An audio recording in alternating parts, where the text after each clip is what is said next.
Well, the school bells are about to ring for the last time, and many parents are concerned about how to make sure their kids don't lose ground over the summer. Audrey Klein of Klein's Classes is here live to tell us how parents can keep their kids sharp for the summer. Thanks for being here, Audrey. Oh, thank you for having me. Well, so what can you tell us? Summer's almost here. Right. We're already into mid-June. So what can parents do to keep their kids sharp? Oh, first of all, this is such a beautiful town, and thank you for having me. And this is a great place to learn. Your libraries are magnificent here, and your museums. And summer is a time to relax, as well as taking these trips to what your city has to offer. Your libraries, your museums, take advantage of that to keep the kids sharp. Okay. And your libraries have great reading programs for the children in the city. So you can keep it fun. A lot of people think, you know, hey, it's summer, you want to relax. So you can still relax. Absolutely. You take, well, first of all, you've got the weather here. I'm from Chicago. So I'm from the Midwest too. So, so there's the walk to the library, and there's the wonderful activities going on. And it's not just reading. There's magic shows. There's all kinds of activities that your city offers to help, to keep the kids sharp. And that's just about any city. Any city is going to have a host of things that kids can do. That's right. Libraries, parks, all of that. So you can learn with nature as well. Oh, yes. So now you've been teaching for about 20 years now. Correct. There's a study showing that kids, if they aren't reading at grade level by the 3rd grade, statistically, then they might never catch up. What are you seeing as a teacher in 20 years? I see, that's correct. We even can sometimes peg them as early as kindergarten. But that doesn't, to me as a teacher, I don't believe that is a sentence for a child.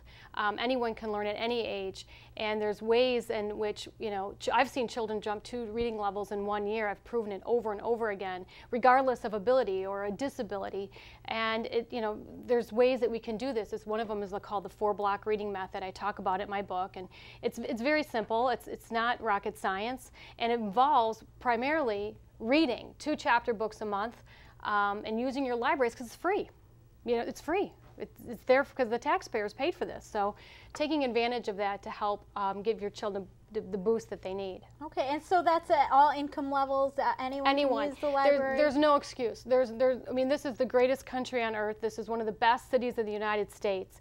And we have the resources. They're right here in our city. Yeah, absolutely. They're right here. And it's free. Just come and take whatever you want.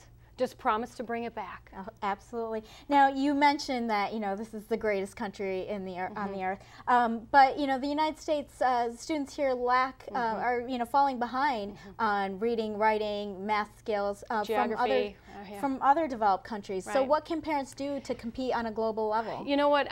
I take matters into your own hands, and school starts at home. A parent is a child's first teacher. And children learn by watching and modeling. And yes, I'm a teacher, and obviously my kids, we do a lot of reading in our home. But you don't need a degree to do that. And it's 2 chapter books a month, starting at 3rd grade, journal writing, building prior knowledge by going out and exploring your museums and your cities and spending time with families, and some sort of spiritual ground. These are all factors in what make a child learn. And health, if you're not well rested, well fed, you're not going to learn. So those things, parents, take matters into your own hands and don't wait for your government or your society. You take care of it. Okay. And now, with so many kids out there, there's so many things to choose from. You're saying get out there, read, go out to the parks, but so many kids are, they have the cell phones and they're texting and all of that. How do you think that's affecting them? Well, first of all, their cell phones and computer games are privileges, not rights. And I don't know.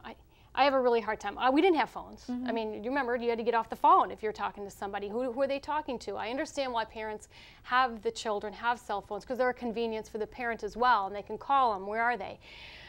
I would be checking that thing all the time. Absolutely. And I would limit it, and they should not have it on. Who are they talking to, and how long are they talking to them? And I can't handle it, personally. They're privileges, not rights, and there must be a limit if we have to have them. Now, but are there computer games and the internet? Those are things they can learn from as well if used properly. I mean, I teach classes online. I have classes there, but again, the best way to learn is through your interactions, through people and through books and tangible items. And even a lot of my students are doing these e-books now, and because they like the gadgets, and if it's going to inspire them to read, okay, I didn't grow up with it, okay. And I believe in a lot of that. But again, it's through our experiences that you really learn, and your actions, not sitting there on your butt, you know, playing a game, but if there are a lot of actually things you can learn, again, but who's monitoring that? Absolutely. Somebody has to monitor that. It has to be focused and directed. Yeah, and what are you doing in there, and how long are you on there? My child, he'd love to play his video games all day. No, 1 hour. Okay. Oh, but I got to get to the next level.